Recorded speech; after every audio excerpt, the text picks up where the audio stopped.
Da aula. Olá a todos, é muito bom estarmos juntos. Eu sou Guilherme Sens, médico e terapeuta natural, um dos organizadores aqui da classe bíblica Escavando a Verdade. Nós estamos juntos nessa noite de terça-feira. Hoje, agora são 19h13 do dia 30 de janeiro. Nós estamos aqui estudando muito sobre a palavra de Deus, temos preparado aí estudos para ti. E hoje nós vamos dar sequência ao nosso estudo sobre santuário. Na última terça-feira nós estivemos conversando sobre arqueologia bíblica e voltaremos no mês de março a estudar arqueologia bíblica. 19 de março, não me falha a memória, nós voltaremos a fazer um segundo estudo sobre arqueologia. Depois, em abril, nós vamos estudar um pouquinho mais sobre o estudo das origens. São estudos ali intercalados com os nossos, da sequência que temos que estudar, aí, que propusemos a cada um aqui.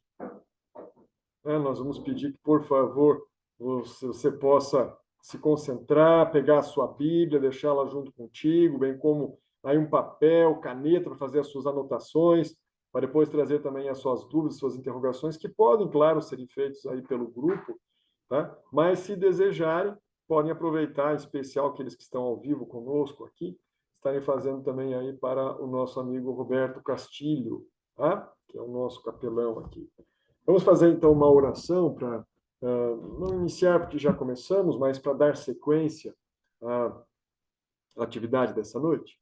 Vamos orar? Se você desejar, assim como está, feche seus olhos e ore comigo.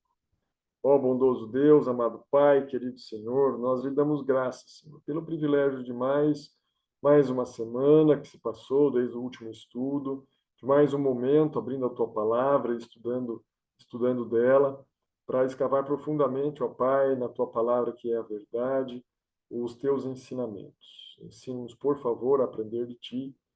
Amamos por misericórdia, pelo teu Espírito, a nos instruir, ele que é o autor que inspirou os profetas e os apóstolos a escreverem as Sagradas Escrituras.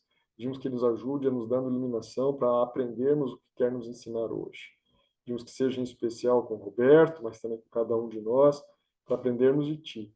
Abre o nosso entendimento, ajuda-nos, ó Pai, a aprendermos e colocarmos em prática aquilo que tem nos ensinado a cada dia, a cada momento, não apenas, mas também através dessa classe. Ser com cada um dos estudantes da Bíblia, aqui em todo mundo, os que estão conosco agora ao vivo, os que verão essa gravação depois, que conforme o teu querer nos aproximemos mais de ti. Nos méritos de Jesus nós oramos, agradecidos e entregues a ti, em nome de Cristo. Amém, amém.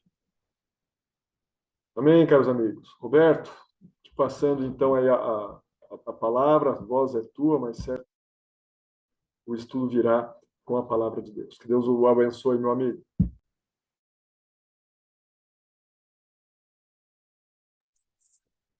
Olá, pessoal.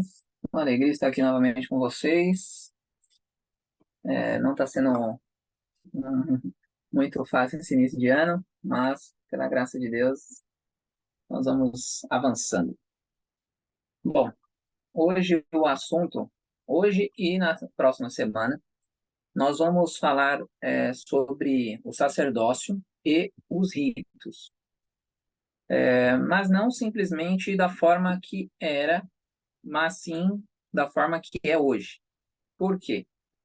Porque a lei cerimonial, quando nós falamos que ela foi abolida, isso aí atrapalha até mesmo a questão da volta de Jesus. Porque se a lei cerimonial foi abolida, Jesus não vai voltar nunca.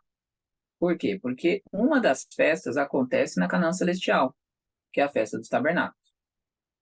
Então, nós não podemos dizer que a lei foi abolida. Nós temos que dizer que a lei foi cumprida, a lei cerimonial. Então, essa lei cerimonial ela foi cumprida, mas nem tudo foi cumprido. Tem coisa ainda a se cumprindo. Inclusive, nós estamos na festa da expiação, tá? Então, nós estamos ainda cumprindo algumas coisas. E é interessante que a questão dos ritos, eles pararam de ser feitos na questão do sacrifício de animais. Mas vocês vão ver, entre essa terça e a próxima, que nós ainda cumprimos os ritos hoje, só que de uma forma diferente, tá?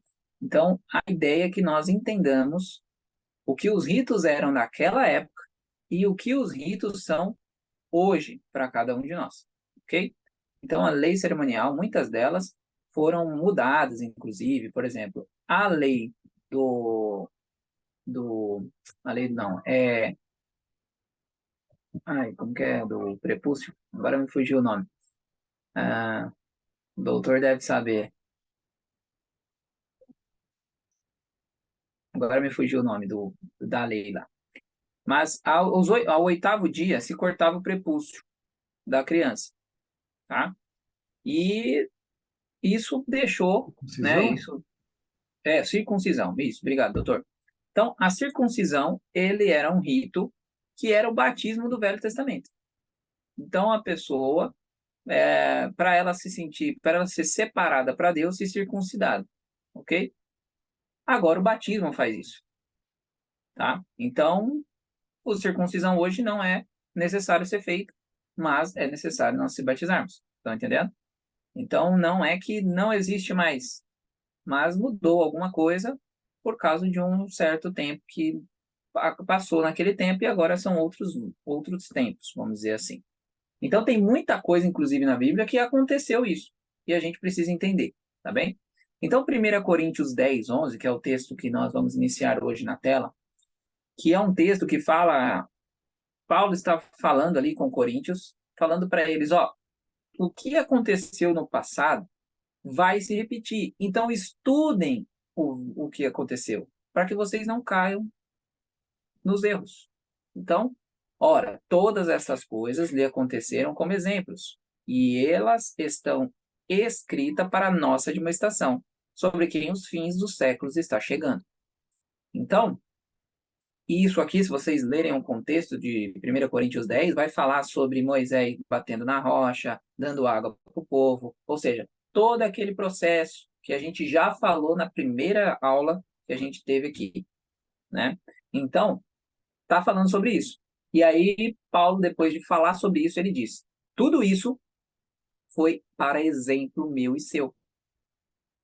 Então, tudo que está no Velho Testamento não é para jogar no lixo.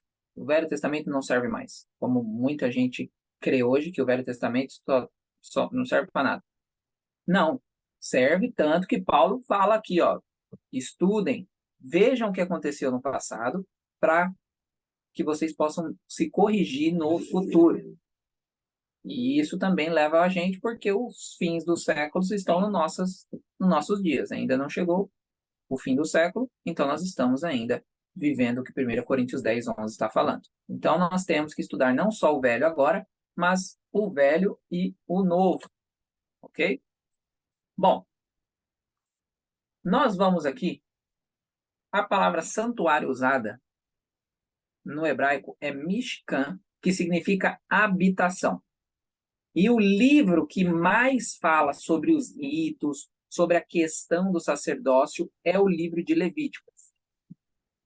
E era um dos livros, irmãos, que eu mais detestava na Bíblia. Eu não entendia Levíticos de jeito nenhum, então eu pulava, eu não gostava de ler. Do Pentateuco era o livro que eu menos gostava de ler. E olha que números, tem muito número lá, mas eu ainda gostava mais de números do que Levíticos. E hoje Levíticos é um dos meus top 3. Tá? Muito bom o livro de Levítico quando você entende o que o autor quer passar para mim e para você.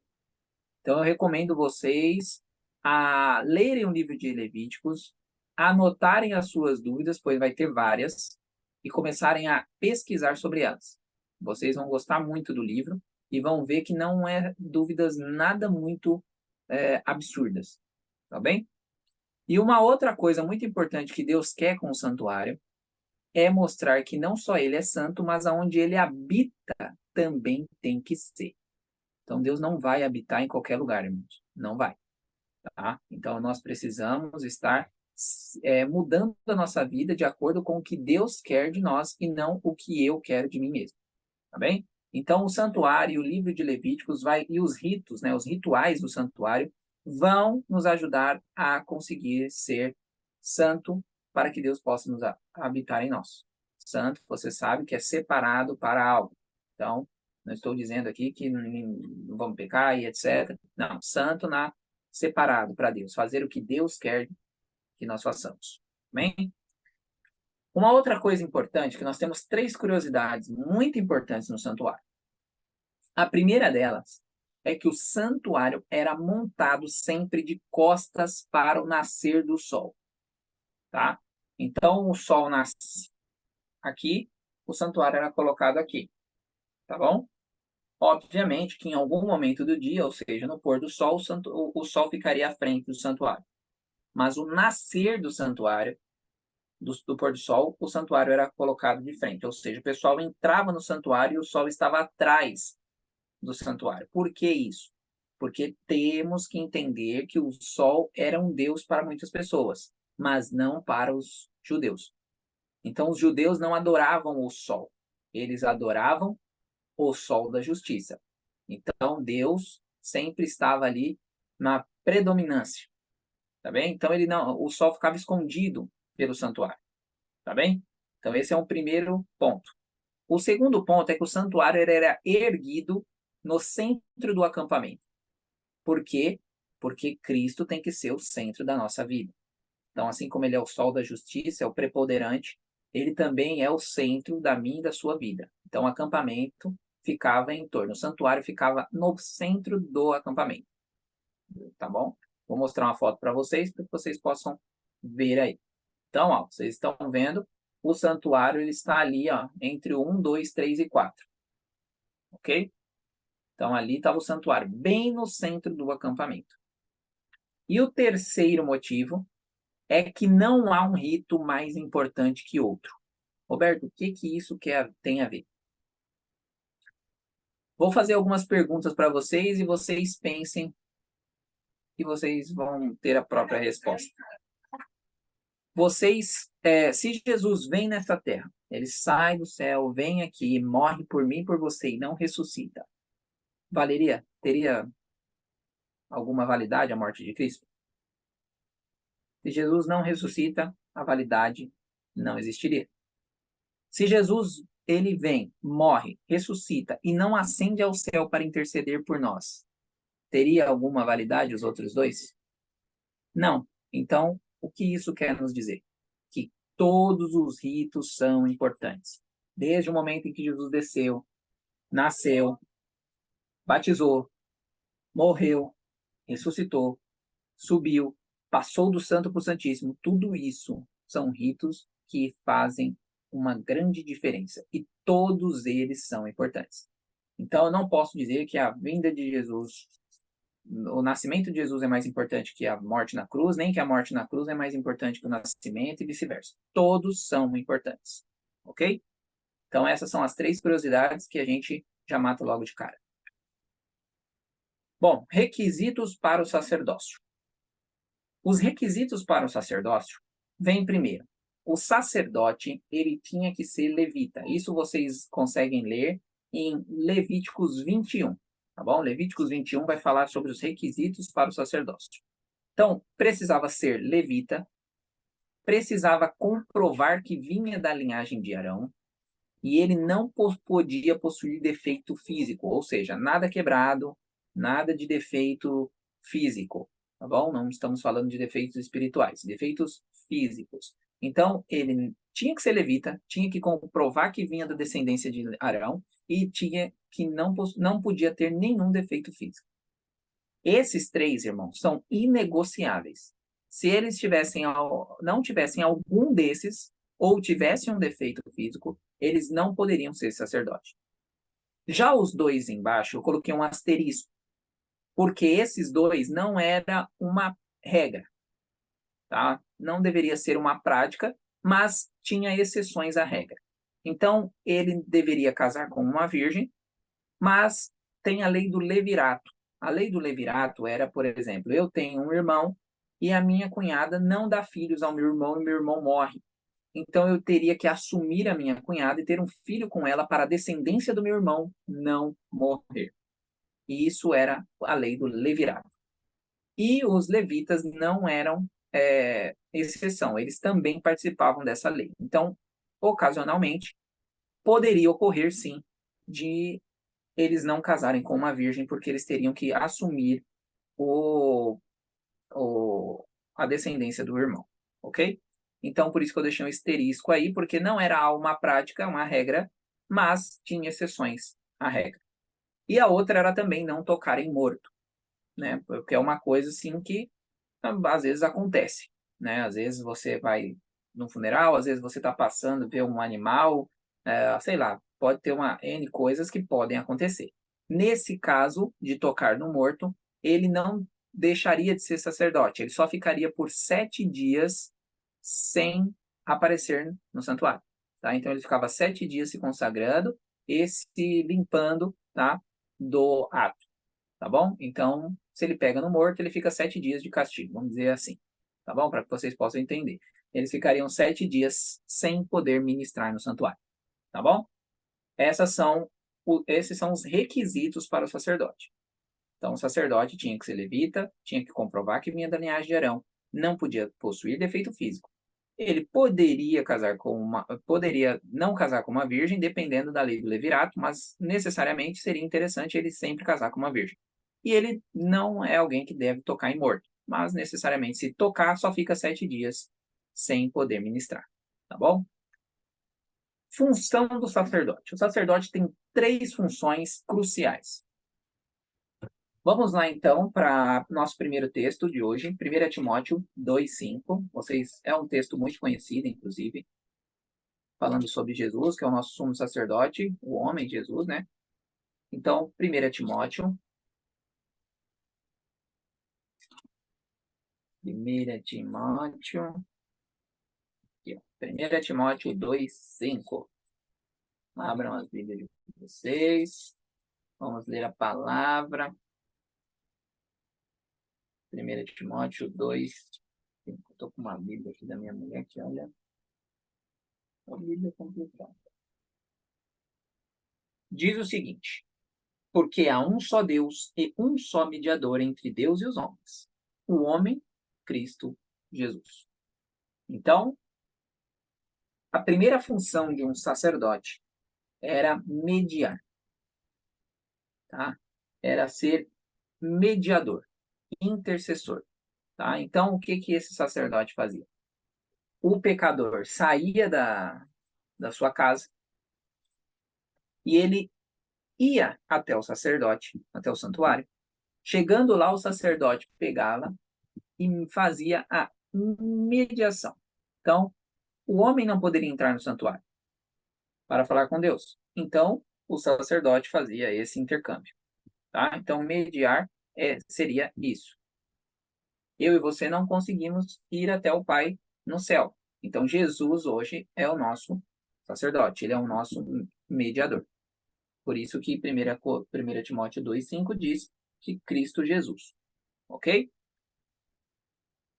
Reconciliação. Vamos lá para Romanos 5, verso 10. Voltem um pouquinho nas Bíblias. O sacerdote também tinha a função de reconciliar o povo. O povo pecava e ele se separava de Deus. E eles iam até o santuário para que o sacerdote fizesse a reconciliação. Como eles não podiam entrar no santuário, o sacerdote também fazia essa reconciliação. Capítulo 5, verso 10. Porque se nós, sendo inimigos, fomos reconciliados com Deus pela morte de seu filho, muito mais, tendo sido reconciliados, seremos salvos pela sua vida. Eu estou colocando aqui Jesus como o ponto crucial para que vocês possam saber que Jesus ele é o nosso sacerdote, sumo sacerdote hoje. Tá? Então, mediador, reconciliador e santificador, Jesus ele é o nosso sacerdote. Então, ele tem essas funções hoje para cada um de nós. Só que, quando Jesus não estava aqui, o sacerdote tinha essa vocação. Então, o sacerdote ele representava Jesus quando Jesus fosse o sacerdote. Entendeu? Então, aqui nós estamos falando, colocando Jesus na ponta, porque hoje ele é o nosso verdade presente, né? É Jesus que é o nosso mediador, reconciliador e santificador. Mas no Velho Testamento eram os sacerdotes. ok? Santificação. Também a função do sacerdote era santificar o povo. Então ele mediava, ele reconciliava, mas ele também santificava, porque não adianta nada a gente ficar toda hora cometendo o mesmo pecado, certo? Então o sacerdote também tinha essa função. Isso está lá em 1 Tessalonicenses, 1 Tessalonicenses 4:7. 1 Tessalonicenses 4:7. Porque Deus não nos chamou para a imundícia, mas para a santificação. Ok? Então, Deus não quer que eu e você fiquemos sujos. É por isso que o santuário foi instituído, para que pudéssemos ser limpos. Tá? Então, o santuário foi instituído aqui na Terra para esse fim, e hoje o santuário celestial tem a mesma função, nos santificar. Então, não adianta nada a gente ficar toda hora cometendo a mesma coisa. Então, a gente precisa santificar. Se santificar é abandonar os velhos hábitos. Então, se eu fumava, agora eu vou me santificar e vou deixar de fumar. Se eu bebia, eu vou me santificar e vou deixar de beber. Se eu como coisas que não deveriam, eu vou deixar de comer e vou me santificar. É isso que Jesus está dando poder para mim e para você. Então, Jesus ele media entre o Pai e eu, ele reconcilia o Pai comigo e ele santifica a mim. Ele elimina as coisas velhas e coloca coisas boas. Ou seja, ele tira o carnal e coloca o espiritual. Tá bom? Essas são as 3 principais funções do santuário, ou do sacerdote. Desculpa, tá bem? Vamos falar um pouco sobre as vestes sacerdotais. O sacerdote tinha 2 vestes, né? Na verdade, o sacerdote tinha uma veste branca e uma veste dourada. E o sumo sacerdote tinha uma veste que era toda cheia de pedras preciosas, que nós vamos falar sobre ela já já, tá bom? Então, as vestes sacerdotais eram usadas para diferenciar do cidadão comum, ou seja, quando se usava as vestes sacerdote, era para não ficar todo mundo igual, tá? Eram usadas representando a santidade de Deus. Então, quando o sacerdote usava essa veste, ele estava demonstrando que era um representante de Deus, que ele era santo, separado para uma função para Deus. E quando ele usava a veste sacerdotal, eles só usavam essa veste em serviço no santuário. Ele não poderia sair do santuário com as vestes sacerdotais, porque ela tinha uma função, tá bom? Tem também o peitoral do juízo, que esse só o sumo sacerdote usava. Então, o sumo sacerdote, ele tinha uma estola dourada, peitoral, cinto, ombreiras, pedras preciosas, urim e o tumim, tá? Então, o que que é? Essa veste do sacerdote, depois eu posso até ver se eu acredito eu que tem uma imagem aqui mostrando como ela é. Mas você pode procurar na internet também depois, tá bom? Então, o peitoral do juízo, ele tinha uma estola dourada, um peitoral, aonde era colocado as pedras preciosas. Tinha ombreiras, aonde ficava o urim e o tumim, que eram pedrinhas, aonde brilhavam, né, o lado direito para positivo, o lado esquerdo para negativo, quando eles queriam que Deus falasse com eles diretamente, tá bem? E tinha o cinto e as ombreiras, ok? Então, essa roupa era usada pelo sumo sacerdote, tá bem? Durante a sua estadia ali no santuário, tá bom? As vestes sacerdotais, elas eram vestes douradas e branca. A dourada era usada durante todo o ano. A branca no dia da expiação. Tá bom? Então, eles usavam veste dourada. Por que dourada? Eu não sei se eu falei para vocês, mas acredito que sim. Mas o ouro do santuário representa a divindade. Então, eles usavam dourada representando Deus. Ok? E a branca era o dia da expiação, que nós vamos falar sobre ele na semana que vem. Nesse dia da expiação, era um dia de purificação, de pureza, e o branco representa isso, ok? Então, a veste dourada era usada todos os dias, menos no último dia, que era o dia da expiação, tá bom? Unção. Como era realizado a unção do sacerdote? O sacerdote ele era ungido na cabeça e depois o óleo era aspergido na roupa. Tá?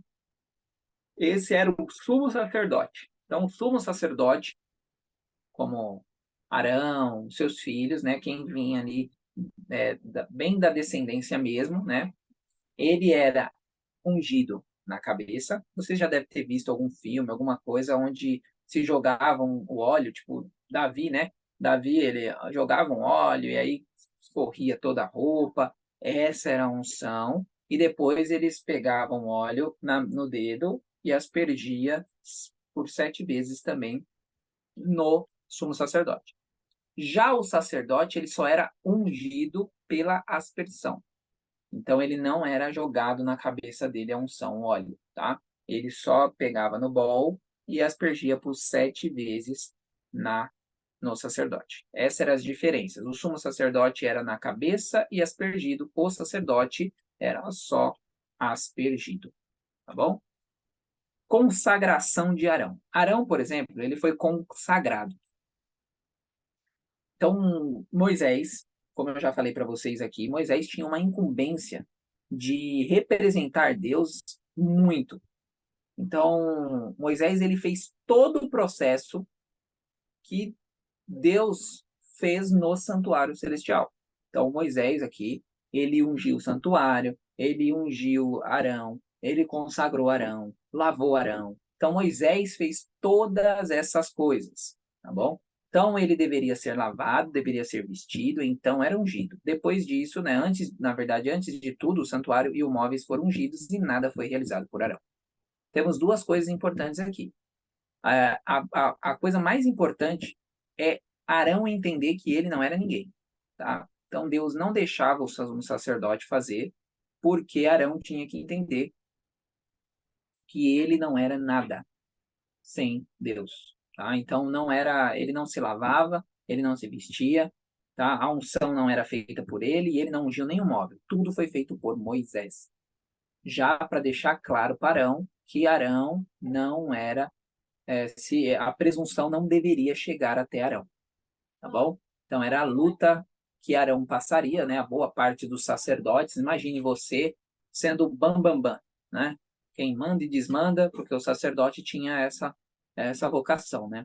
Então ele era o mais importante ali de todos os judeus, era o sacerdote. Então se você, eu sou o sumo sacerdote, para chegar a presunção até você era muito fácil. Então Deus já elimina essa presunção desde o início. Você não vai fazer nada para mostrar para você o quanto você não é nada. Entendeu? E a função principal do sacerdote é aproximar o povo de Deus. E isso é para mim e para você também, porque hoje eu e você somos os sacerdotes. A Bíblia diz isso. Em Apocalipse 3, verso 12. Então nós somos 3:6, né? Então nós somos sacerdotes. Então a minha e a sua função é aproximar o povo de Deus hoje. E o povo quem? O povo, nossa família, nossos filhos, nossa esposa, nosso marido, nossos membros da igreja, né? Então, nós somos sacerdote. Então, quem estiver próximo de nós, nós temos que tentar aproximar esse povo de Deus. A pergunta que eu faço é: nós estamos aproximando ou estamos tirando essas pessoas de próximo de Deus? Porque o que vai dizer isso é as nossas condutas. Então, se nós estamos aproximando o povo de Deus, estamos sendo bons sacerdotes. Se nós não estamos aproximando o povo de Deus, nós estamos deixando a desejar. Tá bem? Então, é importante a gente entender que nós temos funções. E a principal delas é sempre aproximar todos ao nosso redor para a salvação. Acredito que essa era a parte do sacerdócio, tá?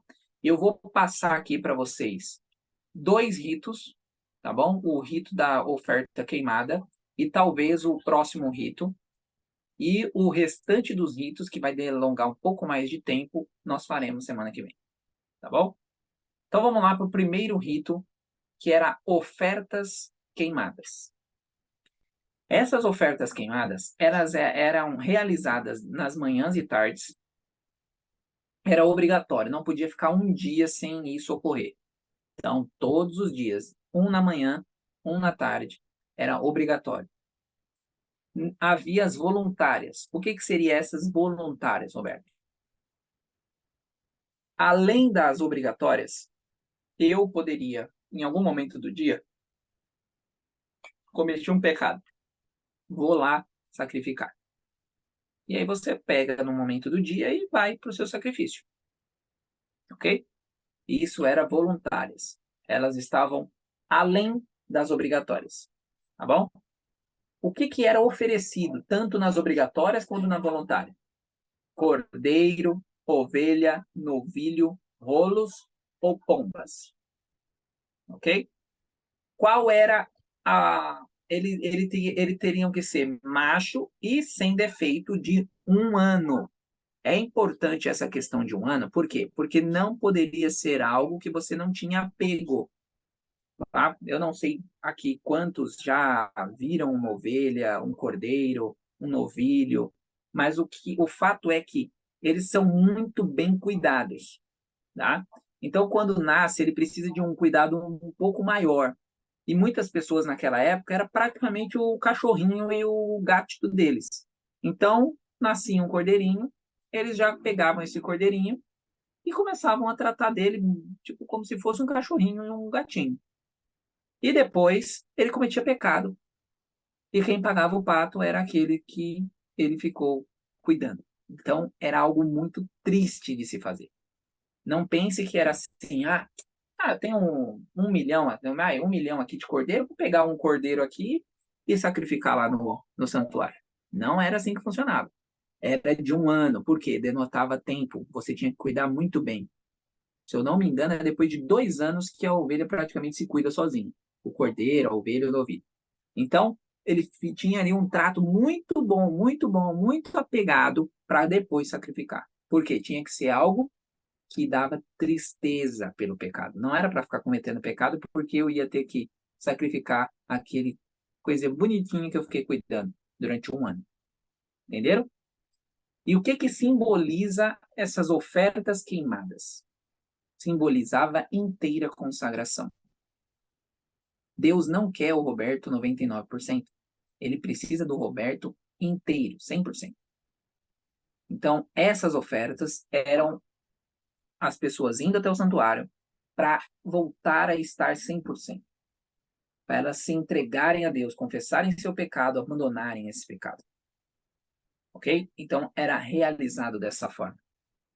Então, ofertas queimadas é o mesmo que inteira consagração. O que hoje eu e você fazemos para estar inteiramente consagrado a Deus? Nós não matamos cordeirinho hoje, mas tem coisas que eu e você fazemos hoje que representam essa oferta queimada. A primeira delas, irmãos, é o culto familiar. Manhã e tarde.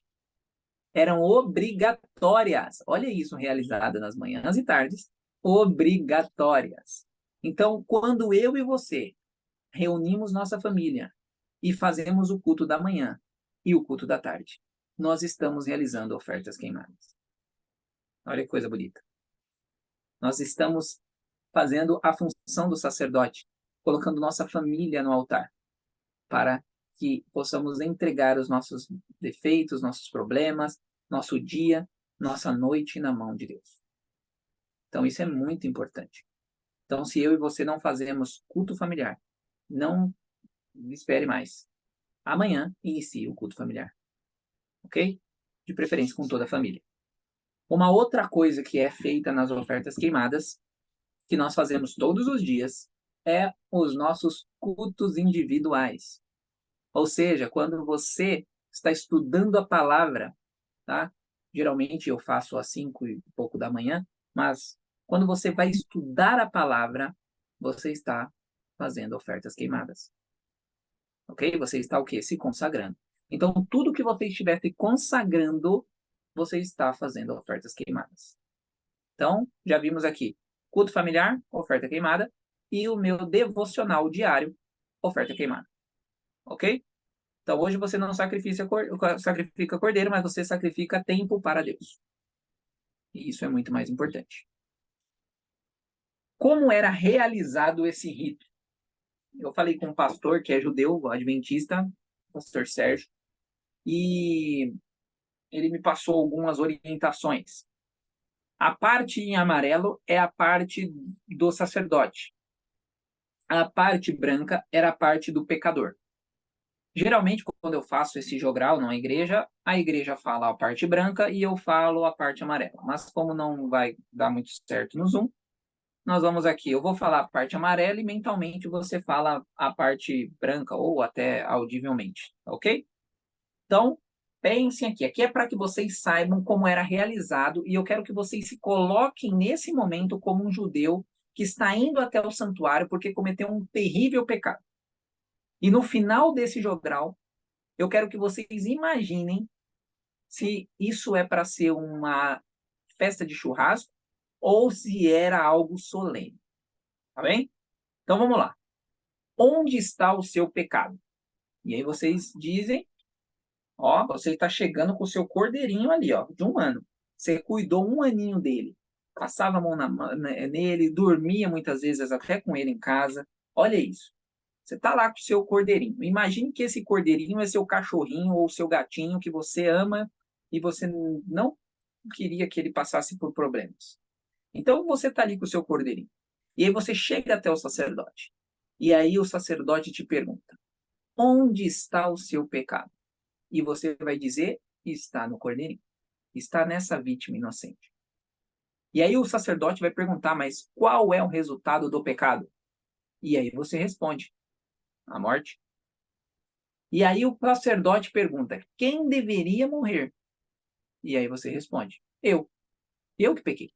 Mas como não quero, trago essa vítima em meu lugar. Olha isso, hein? Isso daqui é para ser bem solene. Então você vai chegar com o seu cordeirinho para ele morrer. Vai receber essas 3 perguntas mostrando que você era quem deveria morrer. Mas você está trazendo alguém que não deveria morrer para morrer no seu lugar. Aí, o que acontece? Nesse momento, o sacerdote vai pegar o cordeirinho da sua mão e vai dar o cutelo para você matar. E você mata. Quem mata é o pecador. Então o pecador imola o cordeiro e o sacerdote põe um bol para pegar um pouco desse sangue da imolação. Então ele pega o sangue no bol, ok? Quando o sangue vai descendo no bol, ele pergunta: onde está o seu pecado agora? E o pecador responde: no sangue. Ou seja, não está mais no cordeiro, não está mais em você, está no sangue do cordeiro, ok? Vocês sabem bem que tudo isso aqui era simbolismo em Cristo na cruz. Então, nós vamos falar sobre isso mais à frente. Mas o fato é que aqui o sangue estava o pecado. Então, agora ele vai fazer o seguinte: ele vai pegar esse cordeiro, vai lavar o cordeiro. Depois eu explico para vocês do porquê é importante lavar. Ele vai lavar o cordeiro e vai colocar o cordeiro para queimar. Tá bem? Vai cortar. Esse daqui era na oferta da consagração. Acho que aumentou demais. Na oferta da consagração, da oferta queimada, era inteiro. Então não cortava parte nenhuma. Era total, porque Cristo não foi só um pouco. Foi completo o sacrifício de Jesus. Ok? Então, o que acontece? Era inteiro. Então ele lavava e colocava para queimar. Depois ele pegava o bol, ia até a pia, lavava a mão, lavava os pés, pegava o bol, deixava o sapato, a sapatilha, o chinelo, seja lá o que for, deixava e entrava no santo lugar. Tá bem? E ele ia até o altar do incenso, onde estava subindo fumaça para Deus. Nesse altar de incenso, ele colocava o dedo dele no bol e passava nos 4 cantos do altar do incenso, representando que Deus é poderoso para perdoar pecado em qualquer lugar, embaixo d'água, no céu, em qualquer lugar. Não importa o pecado que você cometeu, Deus é poderoso para perdoar se você desejar. E depois disso, ele colocava toda a sua mão no bol e aspergia por 7 vezes no véu. O que representava esses 7 vezes no véu? Que o seu pecado estava perfeitamente registrado no livro do santuário, né? no livro do céu, tá? Então vocês sabem que vai ter um julgamento, um juízo investigativo, nós falaremos sobre isso mais à frente, mas o fato é que haverá um juízo e os nossos pecados, nossas boas ações, tudo está escrito em livros. Então, era só para garantir, o 7 significa perfeição, e o 7 ali era, o seu pecado está perfeitamente registrado. Pronto. Depois disso, o sacerdote voltava, tá bom? De costas para fora, nunca de costas para Deus. Pegava o seu chinelo, seu sapato, sapatilha, ia até o pecador. E aí ele perguntava mais uma vez: onde está o seu pecado agora? E aí sim, o pecador, que ficou esperando toda a expiação acontecer no santuário, já não o carrega, está diante de Jeová. A partir desse momento, o pecador quando ele diz isso, ele aceita o perdão. E aí ele sai dali perdoado. Entenderam? Como que é muito importante. E hoje a Bíblia diz que eu e você, lá em Romanos 12:1, diz que suplico-vos, pois, irmãos, pela misericórdia de Deus, de apresentardes o vosso corpo, os vossos corpos em sacrifício vivo, santo e agradável a Deus, que é o vosso culto racional. Como que eu vou sacrificar algo vivo? Eu e você não precisa morrer para sacrificar as coisas a Deus. Se você sabe que tem algo te atrapalhando, seja na alimentação, seja na língua, seja em muitas outras áreas da sua vida, se você sabe que tem algo atrapalhando você e Deus, sacrifique.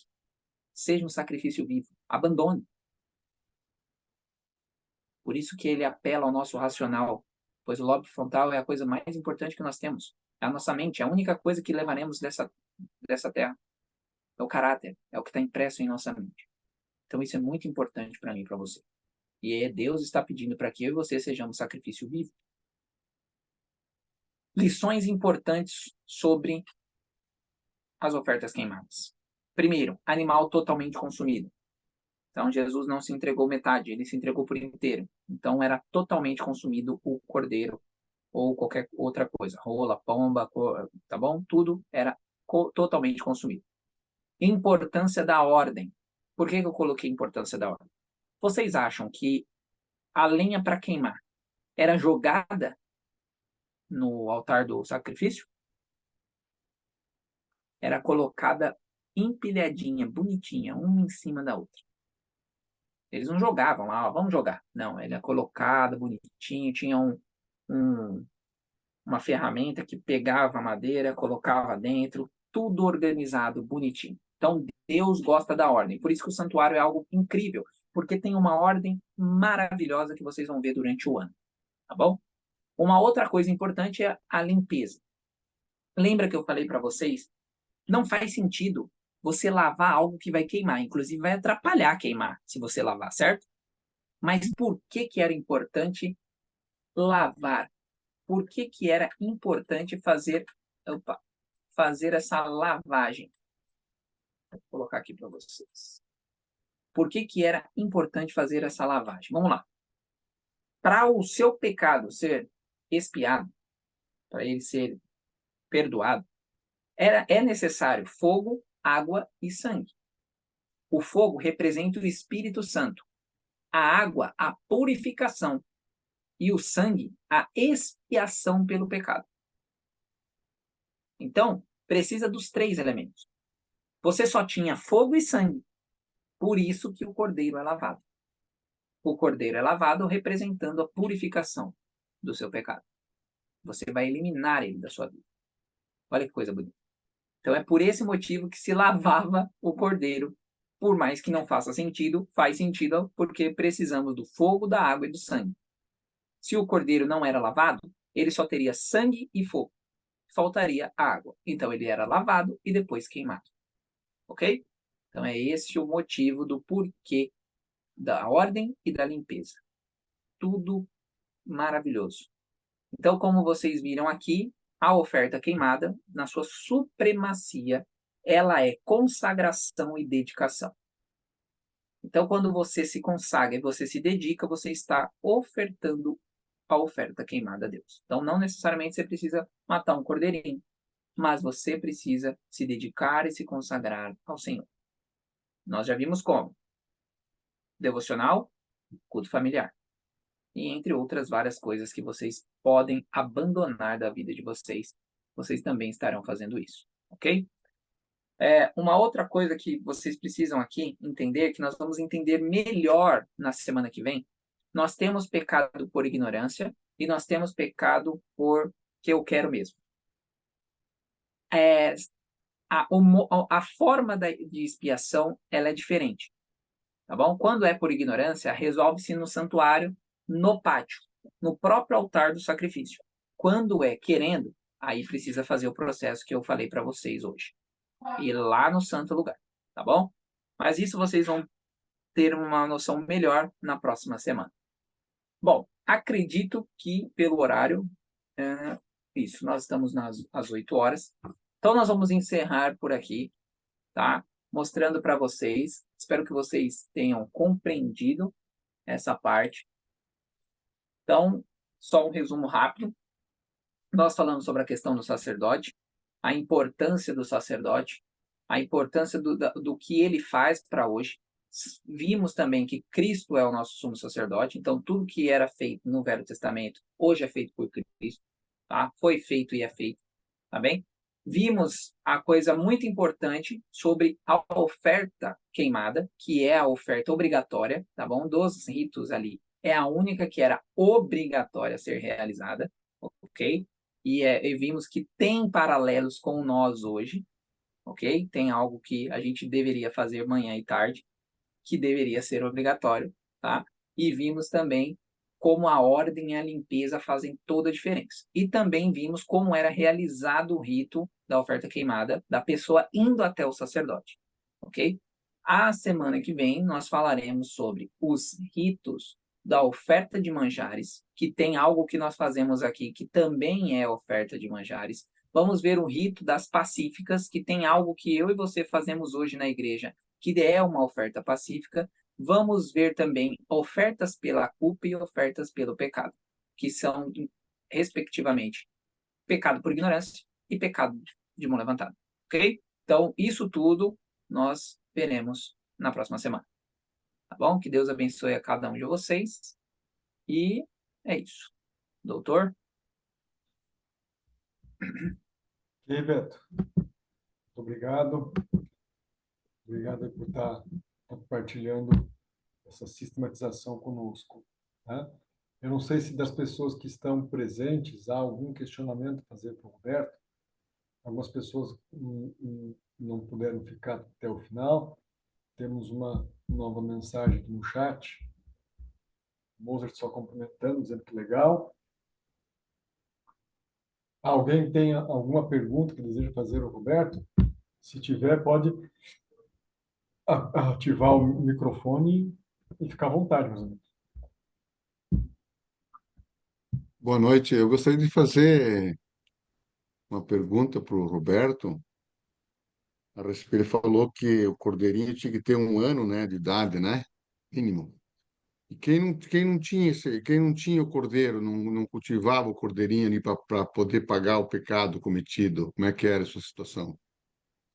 Boa, seu Mozart. Essa daí é muito comentada também. É que geralmente essa palestra eu faço ela inteira. E aí na parte das ofertas queimadas eu explico isso. Mas já vou explicar agora e depois a gente fala isso de novo.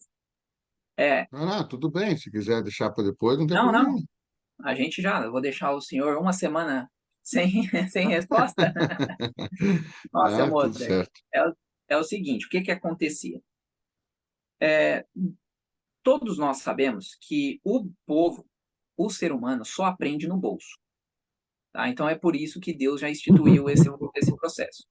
Então, se eu e você, desde sempre, uma coisa que é importante, que eu não falei, que eu iria falar, e vou falar agora.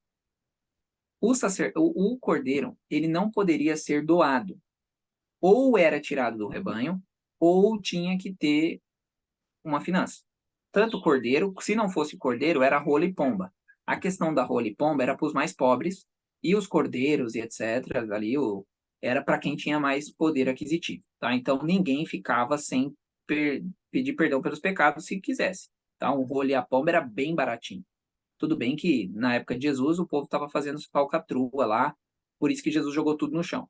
Mas era bem baratinho. Qualquer um poderia ter acesso a isso, tanto que os pais de Jesus eram rolos e pombas que eles sacrificavam porque eles eram pobres, tá bem? Isso nós vamos falar nas ofertas pacíficas, ok? Mas o pessoal do ganho, né? Esse cordeiro de 1 ano era para aqueles que tinham recursos. Caso a pessoa quisesse sacrificar um cordeiro de 1 ano e não tivesse, aí eles teriam que ir para uma rola e um pombo ou arrumar um jeito de comprar esse cordeiro, tá bem? Não poderia ser doado, tá bem? Se ele não pudesse ter um cordeiro, aí tinha outros ali, que era o rolo e a pomba. E sempre... Hã? Pode falar, Não, doutor. pode concluir. Não, e sempre dizendo a vocês que a única coisa que era doado para sacrifício eram os sacrifícios da manhã e da tarde, ok? Esses aí o povo se reunia, porque os sacerdotes não tinham poder, eles não tinham da onde tirar, então o povo se reunia e eles doavam cordeiros para os sacerdotes e eles usavam esses cordeiros para o sacrifício da manhã e da tarde. E outra coisa, aqui é que eu vou falar isso semana que vem, mas tem os bodes do dia da expiação, que eram doados também, e os sacrifícios também da manhã e da tarde do dia da expiação, que também eram realizados, tá? Então, tudo que era realizado em conjunto era doado pelo povo. O povo doava, eles armazenavam e usavam isso durante os dias, ok? Quando era individual, cada um tinha que ir lá com o seu sacrifício para fazer. Respondendo à pergunta do irmão, se a pessoa não tivesse condição de fazer um sacrifício com o cordeiro de 1 ano, ele tinha condição de fazer com rola e pombas, que eram bem baratinhos. Mas ele teria que resolver o seu problema com o próprio recurso do bolso, tá bom? Não poderia alguém chegar e doar algo para ele ir lá fazer, porque senão ele não iria aprender. Ele ia achar que, foi fácil. Me deram aqui, vou lá, sacrifício, amanhã eu faço o mesmo pecado de novo e... Não. Sim, sempre que alguém ia no santuário, não era para ficar com aquele pensamento, amanhã eu faço de novo, ou depois, não. Era algo mesmo de mudança, porque ele não queria que aquilo ocorresse. Era uma vida que ele amava, que está indo embora por causa do pecado que ele cometeu. Então era todo esse sincronismo aí que fazia, inclusive, a pessoa ter repulsa do pecado, que é algo que hoje está caindo muito. Hoje o pessoal comete tranquilamente, eu também, às vezes nós que estamos aqui, e vai, não fica com aquela repulsa, não, olha, eu não poderia ter feito isso e etc e tal. Então é algo que a gente precisa cultivar, obviamente não matando o cordeiro, mas pela consagração e dedicação que a gente viu hoje da oferta queimada, tá bem? Pode falar, doutor. Então, a questão é que haviam animais à venda, né? Então, havia pessoas que criavam animais e, se estivessem de acordo com as especificidades, disponibilizavam a venda no próprio seu santuário, tá? Exatamente. A tua criação, e se você não criasse, você poderia comprar esses animais, tá? E também a E questão de, embora o pecado era confessado, né, em particular, mas a pessoa levava um animal para o sacrifício. O templo era o local de maior concentração da população. Então, sim, tá lá o Guilherme levando sacrifício de novo. Ô, Guilherme, pecando outra vez. As más línguas podiam falar, não era objetivo isso. Tanto que a não, fofoca é uma coisa muito condenada pela palavra de Deus. A gente vai ver isso no tempo oportuno, né? Mas que haviam pessoas com más línguas que fofocavam, certamente havia. Então havia essa questão da, entre aspas, humilhação, que não era pública, você não saía contando o que tinha acontecido, não havia essa necessidade. mas alguma coisa tinha. Apenas o pecado público deve ser confessado publicamente, aquilo que compete, que envolve outras pessoas de alguma forma, tá? E o pecado foi cometido privadamente e apenas deve ser confessado às pessoas que estão envolvidas. E sempre a Deus. É Deus que perdoa o destino final do pecado, que é a morte. mas as consequências do pecado que afetam outras pessoas, isso deve ser trabalhado. Mas então, assim, por mais que não se soubesse o motivo, algo havia, porque a É, pessoa estaria levando um sacrifício ali. Então, e como tinha essa questão que o Alberto bem frisou da santificação, que a santificação é tanto fazer coisas que devia ser feito que porventura a pessoa não faz, como também deixar de fazer coisas que não eram para ser feitas. Existe a santificação levar-os ao sacrifício é uma coisa assim, ó, eu estou me esforçando para mudar de vida, eu estou me esforçando para não fazer esses erros novamente, assim vai. Não se trata de apenas adultério, morte, assassinato, mas se você cobiçasse, se você mentisse, se você desonrasse teu pai e tua mãe, se você guardasse outros deuses, como por exemplo o trabalho, o dinheiro, a fama, o eu a si mesmo, tudo isso é pecado. Tudo isso requeria o mesmo sacrifício. Foi Jesus Cristo que morreu por todos, não importa quantos foram e quais foram. Requer o mesmo sacrifício. A diferença é que Jesus morreu de uma vez por todas, até porque a intercessão dele é contínua. Mas a oferta, o sacrifício que ele fez foi apenas de uma vez por todas. Então, aquele ritual ele tinha que existir para tipificar, para lembrar que o Cordeiro de Deus viria. Então, tinha que ter essa questão da entrega e da renúncia ao pecado e do desejo de viver uma novidade de vida diante de Deus, uma nova aliança, de fazer aí as pazes com Deus, de ter uma novidade de vida. Isso devia ter sempre.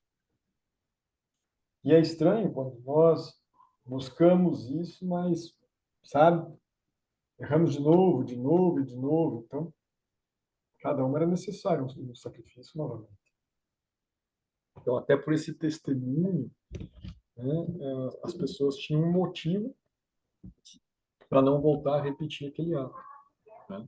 Naquilo que compete a cada um de nós, né? Tem coisas que vão, o Roberto falou, pecados cometidos inconscientes, mas aqueles que são conscientemente, né, que é deliberado, o pecado é um pecado deliberado, premeditado, esse requer um tipo de oferta diferenciada, né? Então, o fato de eu ir lá e as pessoas verem que eu estou levando uma ovelha, que eu estou levando uma pomba, isso aí dá um testemunho de que alguma coisa está acontecendo diferente na minha vida. Então, até por essa, entre aspas, vergonha pública, eu vou me esforçar para não errar de novo. Mais ou menos assim.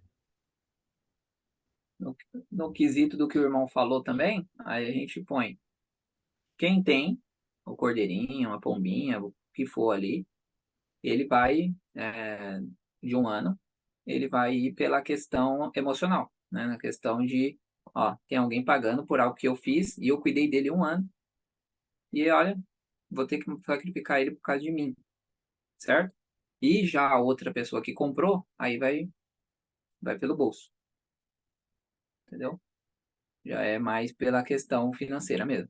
Porque, querendo ou não, ela vai ter que custear algo que, por causa dela, do pecado dela, ela vai ter que comprar algo para sacrificar e não para fazer outra coisa, entendeu? Então, ou é pelo bolso, ou é pela questão emocional, no sentido de você ter cuidado tanto tempo daquela coisinha bonitinha, só que ela vai ter que pagar por algo que você fez. Isso tudo, obviamente, se tipificando o maior de todo o sacrifício, né? Foi o próprio Jesus. Veja, então, veja bem, né? Então, hoje a gente comete pecados, claro, né? E mas nós pagamos pecados nossos pedindo perdão a Deus, né? E porque Cristo já fez isso na cruz por nós. E hoje a gente é de graça o perdão, não tem custo, E é de né? graça, não sai barato. Não, É, não compra Cristo. Como? Não entendi. Ele é de graça, é verdade, mas ele não saiu barato. Para Ah, isso, sim, sim. custou um preço elevado. Então, Ah, hoje, sim. o que é necessário? Hoje é necessário a mudança do estilo de viver. Eu não quero mais viver pecando. Eu me Sim. esforço. Então, quando diz, por exemplo, acho que até o próprio texto que o Roberto nos trouxe, Romanos 12, 1 e 2, né? Então, apresenteis os vossos corpos como um sacrifício vivo. Isso é um paralelo com o ritual do Antigo Testamento. Hoje eu apresento o meu corpo como sacrifício vivo. Hoje eu apresento a mim mesmo como sendo alguém que está desejoso de viver essa novidade de vida. Eu não vivo como vivia antes. Eu pertenço a Cristo. Eu fui comprado por alto preço, nos diz 1 Pedro. Então, o alto preço que eu fui comprado exige que eu demonstre isso na minha vida, no meu viver. Eu demonstro que pertenço a Cristo, que eu não sou mais de mim mesmo. Então, hoje, não é mais um cordeiro que eu compro, uma pomba que eu compro. Hoje, o meu esforço em viver segundo a vontade de Deus é que, entre aspas, é o sacrifício vivo. É não me conformando com o presente século, mas sendo transformados pela renovação da nossa mente. Então, esse texto de Romanos 12, 1 e 2, ele demonstra isso para nós. Pronto. Quando você vai, por exemplo, nas cartas de Apocalipse, nós vamos estudar Apocalipse com vocês, mas vai ser lá perto do final do ano. Lá nós vamos ver, por exemplo, que nas 7 cartas, né, que estão registradas em Apocalipse 2 e 3, representando os 7 períodos da história da igreja cristã. A gente chegou a comentar alguma coisa disso com vocês já. A última delas é a Laodiceia. Para as 6 anteriores, Jesus dava conselhos, e o verbo é dava conselhos. Para a Laodiceia, ele exige algo diferente. Para a Laodiceia, ele exige que compre de Jesus ouro refinado no fogo, colírio para que possa ver e vestes brancas. Comprar aqui não é dinheiro. Comprar aqui é a mesma coisa, é um esforço para se santificar. Porque as vestes brancas são, segundo Tiago, o livro de Tiago, são a fé e o amor genuínos. Né? O colírio é para que você possa ver, é o Espírito Santo. O Espírito Santo vai te convencer do pecado, da justiça, que é Cristo, e do juízo. E as vestes brancas é a graça de Cristo, as vestes da justiça de Jesus. Então, Tá certo. me esforçar dessa forma. Só que a expressão que ele usa é compre. A expressão que Paulo usa, que João usa ali, né, em Apocalipse, é compre. A expressão que Paulo usa lá em Romanos 12 é apresentei os vossos corpos como sacrifício vivo. Ou seja, exige algo. Paulo diz, eu esmurro o meu corpo a mim mesmo, para que quando eu aí transpareça viva, eu não venha a cair em tentação. Então, esse esforço para se santificar é algo semelhante que existia no passado. Só agora não é a mesma coisa, não é financeiro. Embora muitas vezes o esforço também exige uma questão financeira, mas assim, o que Deus está pedindo hoje é que eu e você busquemos viver a vontade dele. Não é isso que nos salva, nunca foi. A gente vai estudar sobre justificação pela fé, e nós já mencionamos aqui nos anteriores. O que nos salva é a graça de Cristo. Só que a graça de Cristo, ela me prepara para algo. E não é para viver como eu sempre vivi, porque já que eu estou na graça, agora eu posso fazer o que eu quiser, uhul. Nada disso. A graça de Cristo me transforma. Ela me habilita para essa novidade de vida. E eu preciso me esforçar para continuar na graça. Para que o meu estado não seja melhor que o anterior. Né? Segundo Pedro 3 menciona que quando um pecador foi comprado com o sangue de Cristo, né? Ele vive lá segundo o Senhor e Salvador Jesus. Mas se nós quisermos voltar ao estado anterior e voltarmos a pecar, o estado de você voltar ao pecado é pior do que você estava antes de pecar. Chega a comparar com uma porca que se envolve no lamaçal e um cachorro que volta a comer o próprio vômito. Então, é diferente. Exige um esforço para que nós vivemos uma novidade de vida. Então, antes era essa questão aí, essa pila emotiva, emocional e também financeira. Agora é uma questão de buscar santificação. Até porque, até Jesus, que é onde existiam essas leis cerimoniais de matar animais, Até Jesus existir, a justificação ainda não havia vindo ao mundo. Era um cheque predatado. Jesus viria. Os animais só lembravam que Jesus viria um dia morrer em nosso lugar. Agora que ele já veio, o desafio é a santificação. O desafio é diferente. Já existia pecado, continua existindo. Jesus, inclusive, não anulou isso. Pelo contrário, ele tornou ainda mais elevado. Veja que ele disse: se você olhar para uma mulher com intenção impura, você já é culpado de adultério.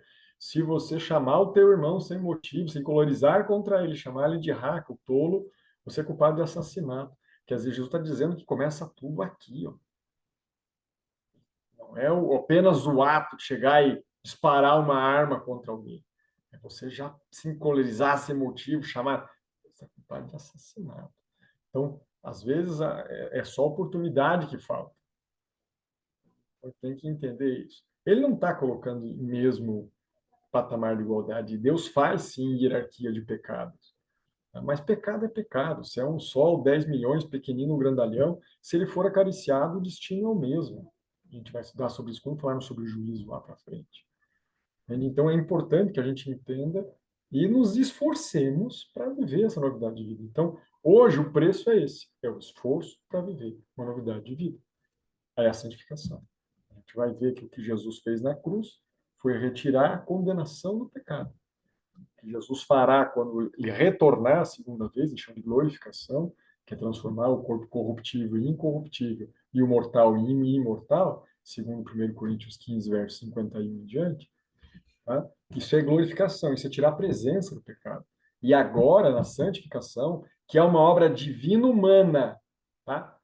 É uma obra que exige do homem e exige de Deus. O homem sem Deus não faz isso.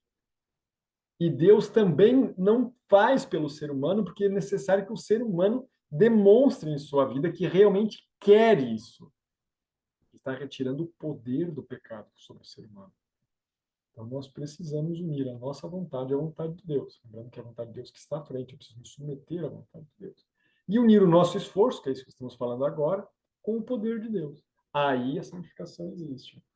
Aí o Espírito Santo pode ser colocado sobre mim nos méritos de Cristo, porque Jesus está intercedendo por mim, porque o próprio Espírito assim está fazendo. Tá? Deu para entender? Beleza, muito legal. Tá. Ok. Há mais algum questionamento?